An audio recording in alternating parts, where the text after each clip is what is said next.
Hello dears, നമ്മൾ ഇന്നിവിടെ discuss ചെയ്യാൻ പോകുന്നത് 7ാം ക്ലാസ്സിലത്തെ ബേസിക് സയൻസിൻ്റെ മലയാളം മീഡിയം ക്വസ്റ്റ്യൻ പേപ്പറാണ്. കമൻസിൽ കുറേ പേര് ചോദിച്ചിട്ടുണ്ടായിരുന്നു മലയാളം മീഡിയം ക്വസ്റ്റ്യൻ പേപ്പർ ഒന്ന് ചെയ്യാൻ വേണ്ടിയിട്ട്. അതുകൊണ്ടാണ് അവർക്ക് വേണ്ടിയിട്ടാണ്. ഇംഗ്ലീഷ് മീഡിയം ബേസിക് സയൻസിൻ്റെ ക്വസ്റ്റ്യൻ പേപ്പർ നമ്മൾ ഓൾറെഡി ഡിസ്കസ് ചെയ്ത് കഴിഞ്ഞതാണ്, അപ്ലോഡ് ചെയ്തിട്ടുണ്ട്. അത് കാണാത്തവരാണെങ്കിൽ അത് പോയി കാണുക. നമുക്ക് നേരെ ക്വസ്റ്റ്യനിലോട്ട് പോകാം. ഓക്കെ, അപ്പോൾ ഇവിടെ നോക്കിക്കേ, ഈ ഒരു ചോദ്യപേപ്പർ എന്ന് പറയുന്നത് ടോട്ടൽ 30 മാർക്കിനുള്ളതാണ്. ഇൻസ്ട്രക്ഷൻസ് മെയിനായിട്ട് ഇവിടെ കൊടുത്തെന്താണ്, 15 മിനിറ്റ് കൂൾ ഓഫ് ടൈം ഉണ്ട്. ആ ഒരു ടൈമിൽ നിങ്ങൾ ക്വസ്റ്റ്യൻസൊക്കെ നന്നായിട്ടൊന്ന് വായിച്ച് നോക്കണം. അതുപോലെ തന്നെ ഈ ഒരു പേപ്പറിൽ ഒട്ടാകെ 8 ആക്ടിവിറ്റിയാണുള്ളത്, 8 പ്രവർത്തനങ്ങളാണുള്ളത്. ആ 8 പ്രവർത്തനങ്ങളിൽ ഏതെങ്കിലും 6 പ്രവർത്തനം, നിങ്ങൾക്ക് നന്നായിട്ട് അറിയാവുന്ന 6 പ്രവർത്തനങ്ങൾ നിങ്ങൾ എഴുതിയാൽ മതി. ഓരോ പ്രവർത്തനത്തിനും അല്ലെങ്കിൽ ഓരോ ആക്ടിവിറ്റിക്കും 5 മാർക്ക് വീതമാണ് ഉണ്ടാകുക. ആകെ 30 മാർക്ക് അങ്ങനെയാണ്. ഓക്കെ, അപ്പോൾ നമുക്ക് നേരെ ആദ്യത്തെ പ്രവർത്തനത്തിലോട്ട് നോക്കാം.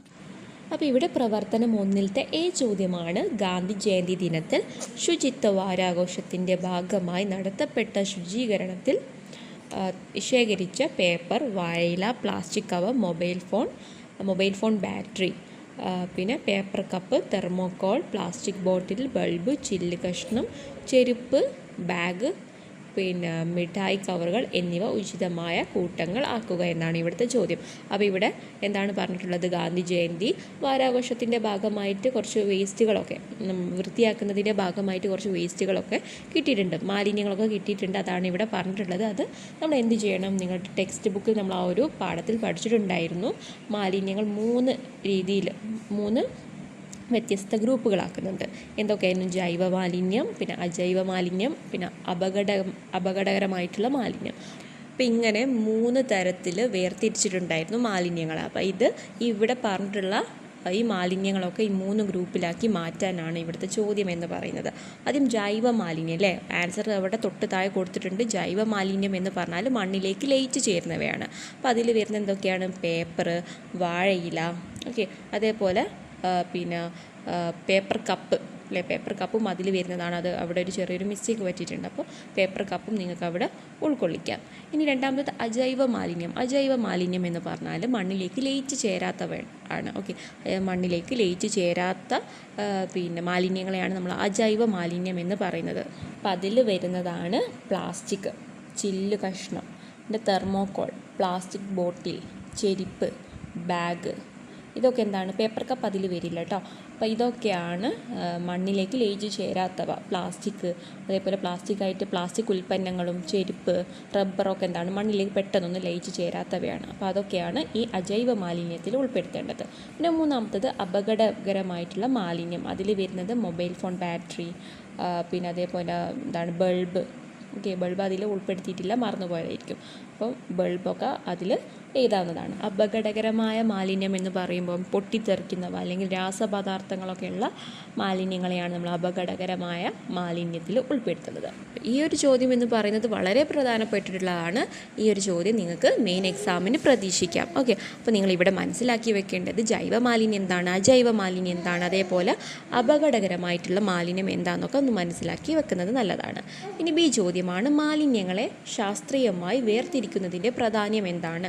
അപ്പോൾ ഇവിടെ ഇതേപോലെ ജൈവ മാലിന്യങ്ങളായിട്ട് അല്ലെങ്കിൽ അജൈവ മാലിന്യങ്ങളായിട്ട് അപകടകരമായിട്ടുള്ള മാലിന്യങ്ങളൊക്കെ ഇങ്ങനെ വേർതിരിക്കുന്നത് കൊണ്ടുള്ള പ്രാധാന്യം എന്താണെന്നാണ് ഇവിടുത്തെ ചോദ്യം. എന്താണ് ആൻസർ, അവിടെ തൊട്ട് താഴെ ബിയിൽ കൊടുത്തിട്ടുണ്ട്. എന്താണ്, പരിസര മലിനീകരണം തടയാം, അതേപോലെ രണ്ടാമത്തത് ആരോഗ്യ പ്രശ്നങ്ങളൊക്കെ കുറയ്ക്കാം. അപ്പോൾ ഇങ്ങനെ എഴുതുകയാണെങ്കിൽ നിങ്ങൾക്ക് ഇവിടെ 2 മാർക്കാണ്, പിന്നെ ചോദ്യത്തിന് 3 മാർക്കാണ് ലഭിക്കുന്നത്. ഇനി രണ്ടാമത്തെ പ്രവർത്തനമാണ് ചെമ്പരത്തിപ്പൂവ്, പതിമുഖം, മഞ്ഞൾ, ബീട്രൂട്ട്, ഫിനോഫ്തലിൻ, മീത്തൈൽ ഓറഞ്ച്. പിന്നെ ഇത് ബേസ് ചെയ്തിട്ട് തന്നിട്ടുള്ള ചോദ്യമാണ്. തന്നിരിക്കുന്ന വസ്തുക്കളെ മാനദണ്ഡം ഉപയോഗിച്ച് തരംതിരിക്കുക. ഓക്കെ, അപ്പോൾ ഇവിടെ ഈ ഒരു തന്നിട്ടുള്ള ഉദാഹരണം കണ്ടാൽ തന്നെ നിങ്ങൾക്ക് മനസ്സിലാകും, ചിലത് നമ്മളുടെ പ്രകൃതിയിൽ നിന്ന് തന്നെ ലഭിക്കുന്ന സൂചകങ്ങളാണ്, മറ്റത് ലാബുകളിൽ ഉപയോഗിക്കുന്ന സൂചകങ്ങളുമാണ്. അപ്പോൾ നമ്മളുടെ ഈ ഒരു പ്രകൃതിദത്ത സൂചകങ്ങൾ ഏതൊക്കെയാണ്, ബീട്രൂട്ട്, ചെമ്പരത്തി, പതിമുഖം, മഞ്ഞളൊക്കെ എന്താണ്, പ്രകൃതിദത്ത സൂചകങ്ങളാണ്.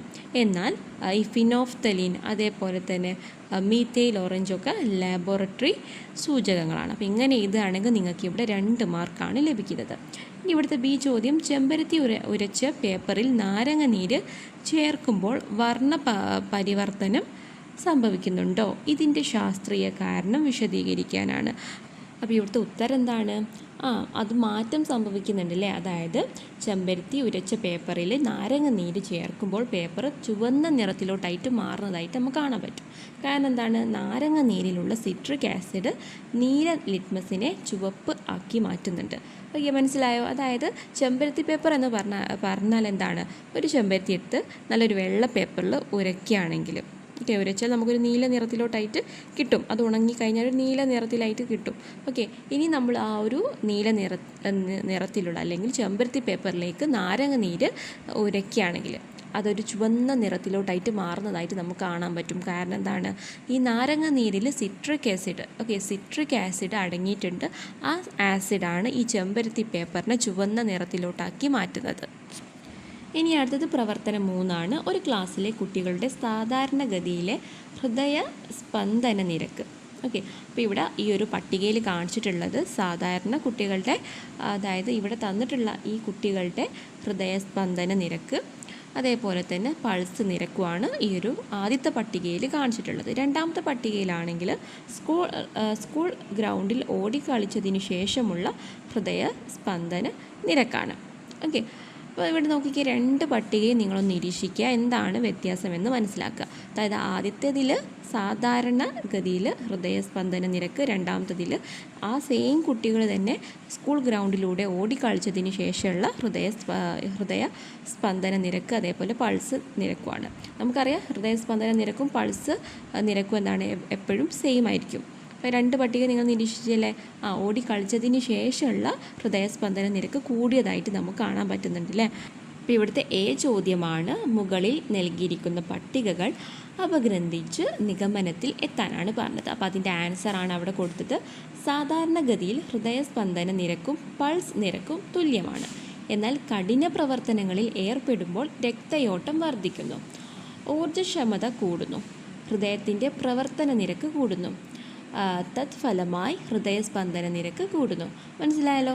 നമ്മൾ എന്തെങ്കിലും പ്രവർത്തനത്തിലൊക്കെ, അതായത് ഭയങ്കര ഓടിയും ചാടിയും കഠിന പ്രവർത്തനങ്ങളിലൊക്കെ ഏർപ്പെടുമ്പോൾ നമ്മളുടെ രക്തം അല്ലേ, അതായത് രക്തയോട്ടം വർദ്ധിക്കുന്നതിൻ്റെ ഫലമായിട്ട് നമ്മളുടെ ഹൃദയസ്പന്ദന നിരക്ക് കൂടുകയാണ് ചെയ്യുന്നത്. ഓക്കെ, ഇനി ബി ചോദ്യമാണ്, ഹൃദയാരോഗ്യം സംരക്ഷിക്കാൻ പാലിക്കേണ്ട മുൻകരുതലുകൾ എന്തെല്ലാമാണ്? എന്തൊക്കെയാണ് നമ്മളുടെ ഹൃദയാരോഗ്യത്തെ സംരക്ഷിക്കാൻ നമുക്ക് എന്തൊക്കെ ചെയ്യാൻ പറ്റും? അവിടെ നോക്കി ക്യാൻസർ, അമിതമായി കൊഴുപ്പടങ്ങിയിട്ടുള്ള ഭക്ഷണം ഒഴിവാക്കുക, അതേപോലെ പുകവലി, മദ്യപാനം ഒഴിവാക്കുക, പിന്നെ ജീവിതശൈലി രോഗങ്ങളെ തടയുക, പിന്നെ വ്യായാമം പതിവാക്കുക. ഏതെങ്കിലും 3 എഴുതുകയാണെങ്കിൽ നിങ്ങൾക്ക് ഇവിടെ 3 മാർക്കാണ് ലഭിക്കുക. ആദ്യത്തെ ചോദ്യത്തിന് നിങ്ങൾ കറക്റ്റായിട്ട് ആൻസർ ചെയ്താണെങ്കിൽ 2 മാർക്കും. ഓക്കെ, മനസ്സിലായല്ലോ? അപ്പോൾ ഇതൊക്കെ നിങ്ങൾ മനസ്സിലാക്കി വെക്കുക. നമ്മുടെ ഹൃദയത്തിൻ്റെ ആരോഗ്യത്തിന് എന്തെല്ലാം ചെയ്യാൻ പറ്റുമെന്നുള്ളതിൽ ഇത് മിക്ക ചോദ്യ പേപ്പറിലും കാണുന്നതാണ്. അത് നിങ്ങൾ നന്നായിട്ടൊന്ന് ശ്രദ്ധിച്ചിരിക്കുക കേട്ടോ. ഇനി അടുത്ത 4ാമത്തെ പ്രവർത്തനം നോക്കാം. അവിടെ ഒരു ന്യൂസ് റിപ്പോർട്ട് നിങ്ങൾക്ക് കാണാം. എന്താണ് അവിടെ എഴുതിയിട്ടുള്ളത്? കൊച്ചി സന്നദ്ധ സംഘങ്ങൾ കൊച്ചി കേന്ദ്രീകരിച്ച് കൂടുതൽ ഡയാലിസിസ് യൂണിറ്റ് ആരംഭിക്കുന്നു. അപ്പോൾ ഇവിടുത്തെ ഈ ഒരു പത്രവാർത്തയാണിത്. അപ്പോൾ ഇവിടുത്തെ ചോദ്യമാണ്, ഡയാലിസിസ് ഏത് രോഗികൾക്കുള്ള ചികിത്സാ രീതിയാണെന്നാണ് ചോദ്യം. ഏത് രോഗികൾക്കുള്ളതാണ്? വൃക്ക രോഗികൾക്കുള്ള ഒരു ചികിത്സാ രീതിയാണ് ഈ ഡയാലിസിസ് എന്ന് പറയുന്നത്. ഇനി ബി ചോദ്യമാണ്, ചിത്രത്തിൽ 1, 2 എന്ന് അടയാളപ്പെടുത്തിയിരിക്കുന്ന ഭാഗങ്ങളുടെ പേരെഴുതാനാണ്. അപ്പോൾ ഈ ഒരു ചിത്രം നിങ്ങളുടെ ടെക്സ്റ്റ് ബുക്കിൽ ഇതേപോലെ കൊടുത്തിട്ടുണ്ട്. ഏതാണ് ഈ 1, 2 എന്ന് പറയുന്നത്?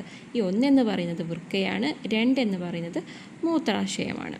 ഓക്കെ, അപ്പോൾ ഇങ്ങനെ എഴുതിയാൽ മതി. നിങ്ങൾക്ക് ഇവിടെ ഇതിന് 1 മാർക്കാണ്. ഒന്നാമത്തെ ചോദ്യത്തിനും 1 മാർക്കാണ് ലഭിക്കുന്നത്.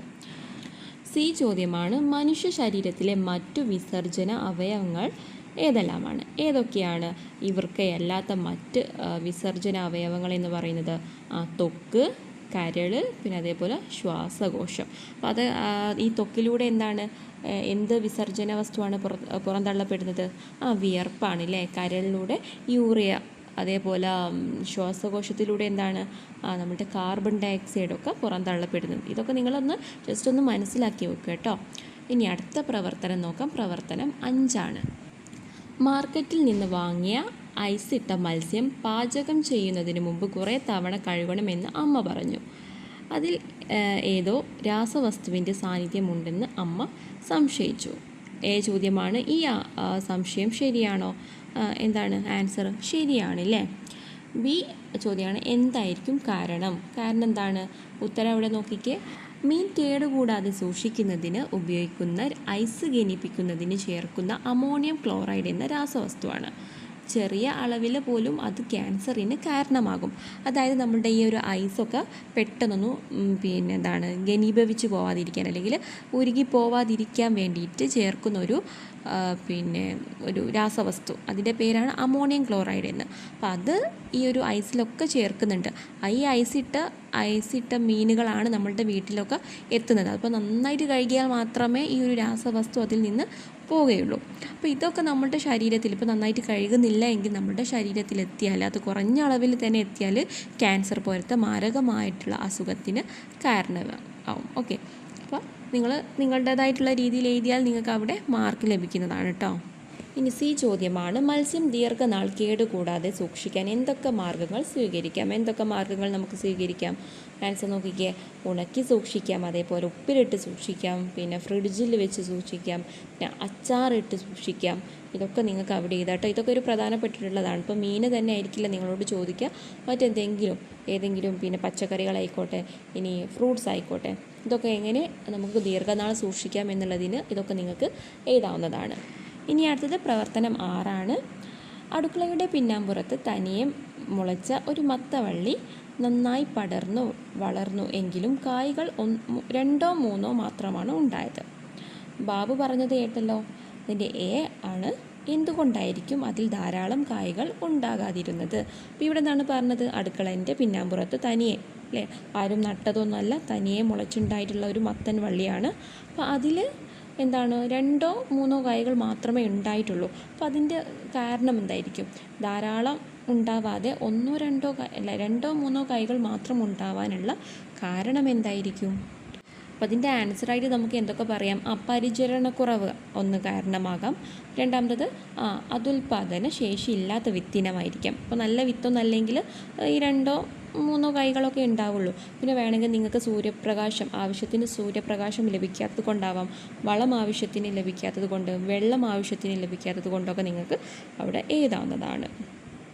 ഇനി അതിന് നിങ്ങൾക്ക് 2 മാർക്കാണ്. ഇനി അടുത്ത ചോദ്യമാണ് ബി ചോദ്യം. നല്ല വിളവ് ലഭിക്കണമെങ്കിൽ ശ്രദ്ധിക്കേണ്ട കാര്യങ്ങൾ എന്തെല്ലാമാണ്? എന്തൊക്കെയായിരിക്കും നമുക്ക് നല്ല വിളവ് ലഭിക്കണമെങ്കിൽ നമ്മൾ എന്തൊക്കെ കാര്യങ്ങൾ ശ്രദ്ധിക്കേണ്ടി വരും? അപ്പോൾ അതിൻ്റെ ആൻസറാണ് അവിടെ കൊടുത്തത്.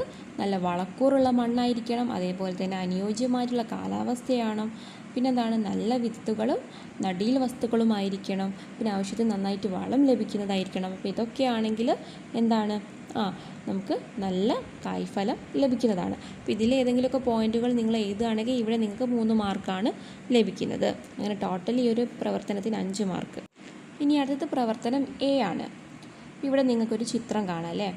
അപ്പോൾ ഇവിടുത്തെ എ ചോദ്യമാണ്, ഇത് ഏത് ഗ്രഹണത്തെ സൂചിപ്പിക്കുന്നു? ഏത് ഗ്രഹണത്തെയാണ് ഇത് സൂചിപ്പിക്കുന്നത്? ചന്ദ്രഗ്രഹണമാണ്. അപ്പോൾ ഇതേ ചിത്രം നിങ്ങളുടെ ടെക്സ്റ്റ് ബുക്കിലുണ്ട്. അപ്പോൾ ചന്ദ്രഗ്രഹണത്തെ സൂചിപ്പിക്കുന്നതാണിത്. നിങ്ങൾ പഠിച്ചിട്ടുണ്ടാകും. ആദ്യം സൂര്യന്, അതേപോലെ ഭൂമി, ചന്ദ്രന്, ഈ ഒരു ഓർഡറിലാണ് വരുന്നതെങ്കിൽ, ഈ ഒരു ക്രമത്തിലാണ് വരുന്നതെങ്കിൽ അത് ചന്ദ്രഗ്രഹണമാണ്. ഇനി അതല്ല, സൂര്യന്, ചന്ദ്രന്, പിന്നെ ഭൂമി ഇങ്ങനെ വരികയാണെങ്കിൽ അത് സൂര്യഗ്രഹണമാണെന്ന് നിങ്ങൾ പഠിച്ചിട്ടുണ്ടാകും. ഇനി ബി ചോദ്യമാണ്, ചിത്രത്തിലെ സിയുടെ പ്രത്യേകത എന്താണ്? സിയുടെ പ്രത്യേകത എന്താണ്? അത് പൂർണ്ണ ചന്ദ്രഗ്രഹണമാണ്, അല്ലെങ്കിൽ ചന്ദ്രഗ്രഹണമാണത്. അപ്പോൾ ഇവിടുത്തെ ആൻസറാണ് ചന്ദ്രൻ പൂർണ്ണമായി മറക്കപ്പെടുന്നു, അതിനാൽ ചന്ദ്രഗ്രഹണം സാധ്യമാകുന്നു. അപ്പോൾ ഇതിന് 2 മാർക്കാണ്. എ ചോദ്യത്തിന് 1 മാർക്കും.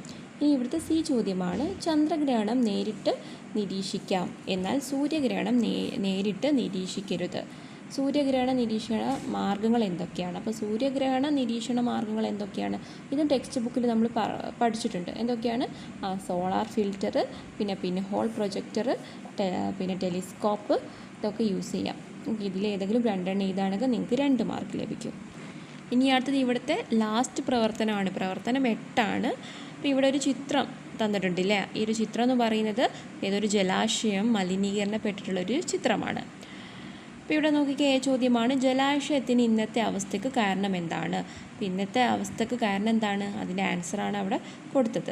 നോക്കിയേ, പ്ലാസ്റ്റിക് മാലിന്യങ്ങൾ, പിന്നെ രാസവസ്തുക്കൾ, മൃഗങ്ങൾ, വാഹനങ്ങൾ തുടങ്ങിയവ ജലാശയങ്ങളിൽ വെച്ച് വൃത്തിയാക്കുന്നത്, പിന്നെ ഹോട്ടൽ, ഗാർഹികം, ഫാക്ടറി മാലിന്യങ്ങൾ. അപ്പോൾ ഇതിലേതെങ്കിലും രണ്ടെണ്ണം ഇതാണെങ്കിൽ 2 മാർക്കാണ്. അപ്പോൾ ഇന്നത്തെ ഈ ഒരു പുഴകളായിക്കോട്ടെ കനാലുകളായിക്കോട്ടെ മലിനീകരണപ്പെടുന്നതിൻ്റെ കാരണങ്ങളൊക്കെയാണ് ഇവിടെ പറഞ്ഞിട്ടുള്ളത് കേട്ടോ. അപ്പോൾ പ്ലാസ്റ്റിക് മാലിന്യങ്ങൾ നമ്മളിങ്ങനെ പുഴയിലേക്കൊക്കെ വലിച്ചെറിയുന്നത് കൊണ്ട്, പിന്നെ രാസവസ്തുക്കളൊക്കെ ഈ വെള്ളത്തിൽ കലർന്നാൽ എന്താണ്, അതൊക്കെ ഈ ഒരു പിന്നെ മലിനീകരണത്തിന് കാരണമാണ്. അതേപോലെ മൃഗങ്ങൾ, വാഹനങ്ങളൊക്കെ കുളിപ്പിക്കുന്നത് കൊണ്ട്.